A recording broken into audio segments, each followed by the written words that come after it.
பண்ணிக்கிறேன். மஞ்சள் பொடி சேர்த்துக்கிறேன்.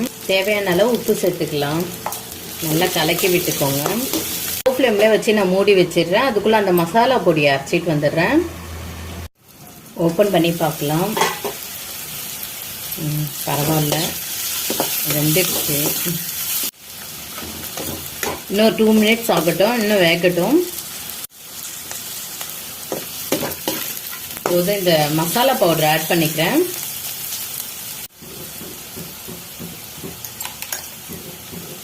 ரெண்டு ஸ்பூன் ஆட் பண்ணிக்கிறேன். போதும், கேஸ் ஆஃப் பண்ணிடலாம். நான் 1 கப் சாதம் தான் எடுத்திருக்கேன். கலந்துக்கலாம்.